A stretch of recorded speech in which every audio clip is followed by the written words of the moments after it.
Hey everybody, it's Gypsy. I know I haven't done a video in a long time. Running your own business, trying to learn how to do a homestead is very time consuming. And I've been having a lot of failures with the homestead, but I'm learning as I go along. This is much different than growing in Ohio. We've been having a drought too for a very long time, which is not helping. I just noticed the moon is still out. That's what I was looking at. I have to stop and admire the moon. Anyways, I'm going to start with my business. First of all, I've been vending on Saturdays. Every week I sell a few things, but a week ago yesterday, oh my God, I was raking it in. It was the most money I ever made in one day. I was so excited. So yesterday, we vend. I don't sell one thing. It was a first, and so it was really disappointing. But all the vendors were talking about changing locations closer, in town. Then another vendor and I are talking about doing some vending during the week. There is one place where the property owner does not mind if you vend, and it's right in the center of town. So we're going to try that on Tuesday, see how that goes, and I will, if it works out well, be increasing my vending time. I am not really selling online anymore.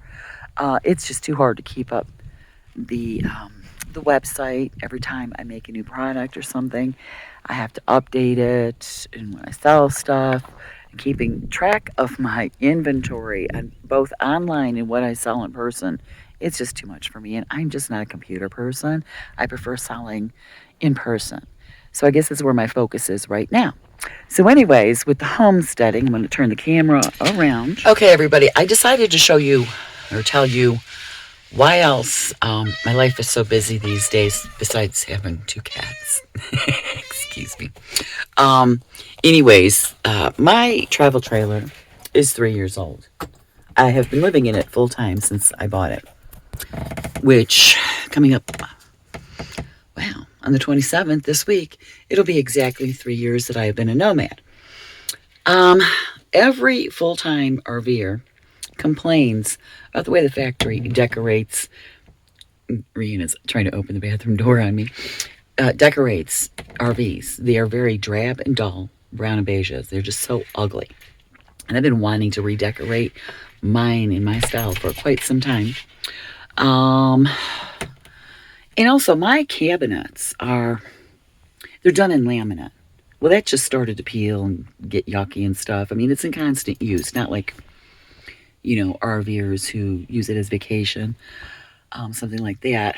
And I thought, oh my God, I thought I saw gouges in my wood and my cabinets. Thankfully, when I went to go check them, it was just the laminate peeling. Now, I did have a couple little corners where there was a little tiny gouge, and being my father's daughter, one of the things I insist on having on hand all the time is wood putty. And I was able to fix it to the point you can't even tell there was a little gouge there. So anyways, the first thing I started with is painting my cabinets because they are just, they're ugly, and the laminate was peeling. Now, as you can see, this is my pantry back here. That is the wood color, dull brown.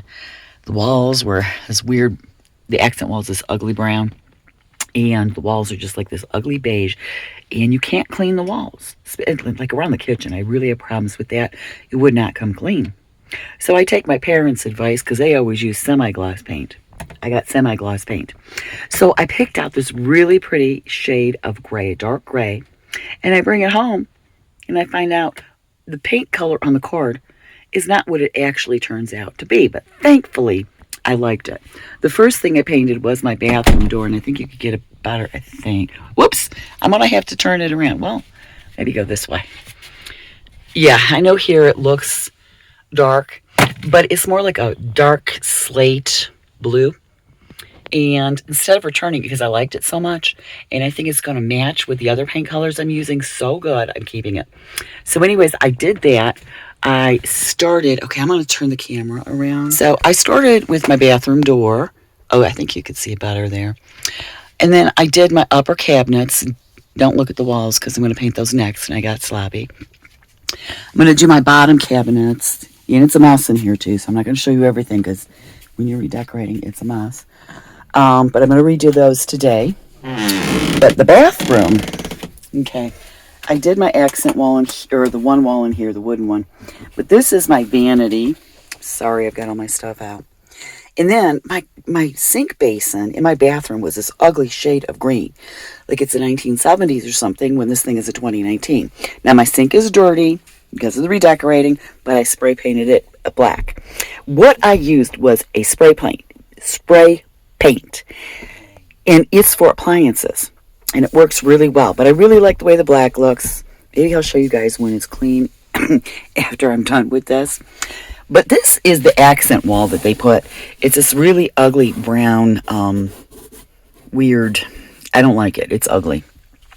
So anyways, the rest, I'm trying to put the camera down because I don't want you to see how messy it is in here.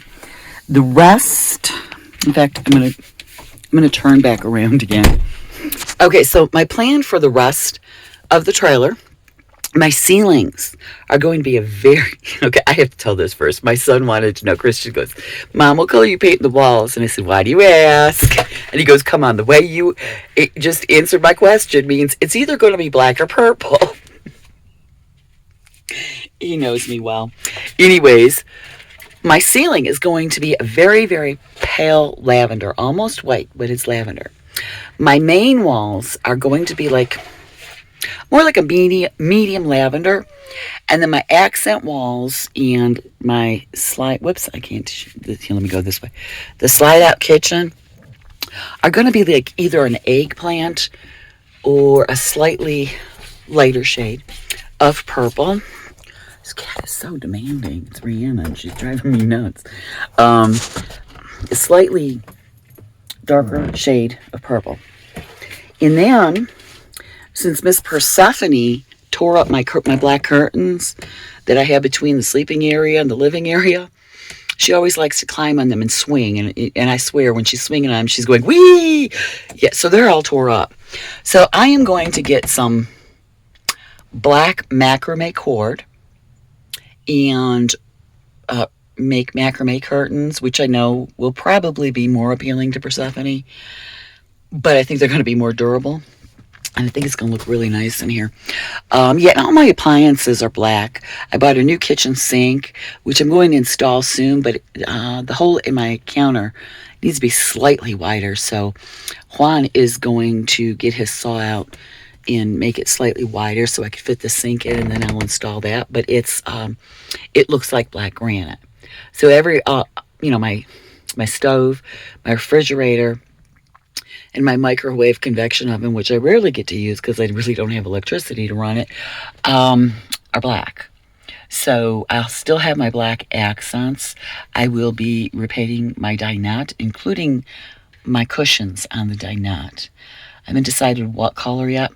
But anyways, that's the plans for my trailer. It's taken up.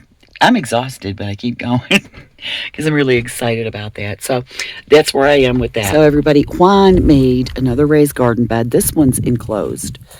We've been having such a hard time with, well, insects are harder, but, little creatures coming and stealing our little seedlings and stuff. It's been like one failure after another. So he made this. The first thing I put in was my beautiful basil plant in there, as you can see. I had to put my lemon thyme in there. It was getting too much sun in the other flower bed, burning leaves. I think the same thing with my peppermint. So I put that there. Now, if you remember, I made like a little,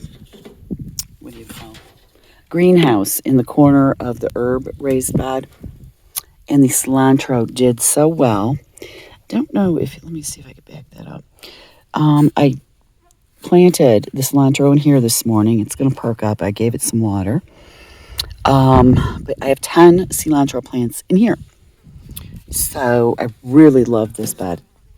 This raised bed, we put that latch on because the chipmunks in, other things like that, they're so smart. They figure out how to get into this stuff. So we put that on there. I also noticed that my little herb garden here is in the back away from the sun, and my rosemary and oregano, I'm sorry if I can't see the screen, and my thyme is doing better back here. So I transplanted a lot of things from my original herb garden, and I put them elsewhere. I had my sage back there was getting way too much sun, and I was getting a lot of burned leaves. And then my other rosemary was getting yucky with too much sun. So I put them in pots and just put them back here, um, just to see how they'll do. I think they're going to do better here. So, anyways, I had bought a few English lavender, and they were gorgeous. So I transplanted them into the raised bed, and they just started to wilt away. So what I did was I just cut them all down, and I can see there's a lot of live parts. I think they're going to come back. I think, it's just, they say they're drought resistant, but how much drought can they take? I don't remember the last time we've seen rain. It's been that bad. And, so that's really, really a problem. However, my French lavender, well, of course, my old girl, my French lavender, I never had a problem with this one. Never. It's so easy to grow this one, to raise this one. This is my oldest one. I think it's 3 years old now. But my new ones, I notice I have to be careful with them. You're supposed to, they're drought resistant. You're supposed to barely water them. Well, if I do that, everybody starts wilting.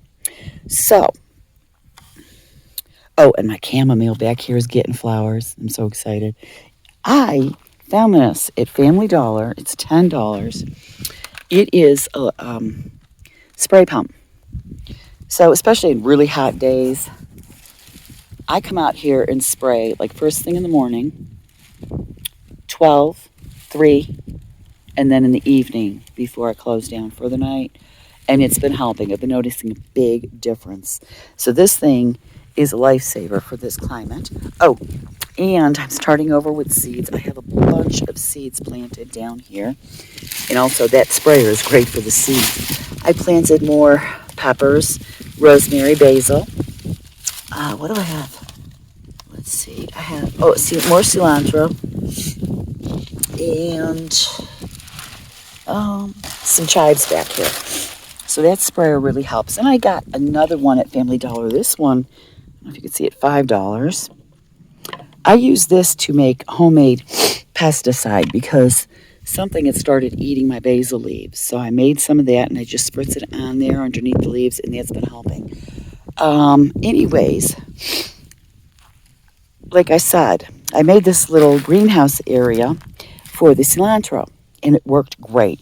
It was the first seed I had come up and thrive. So after I transplanted that, I planted some basil seeds in here this morning, so I'll see how that works. Also, I started propagating basil. If that works out with seeds and propagating, I'm going to be trying to sell those at my booth too. I did not sell any fresh cut herbs this week because my plants, obviously need rest. They produce so many flowers and I cut them back that, they just need a break. And I gave my rosemary time a break too, even though I have more of that. But as you can see, I'm getting more buds there. Let me see.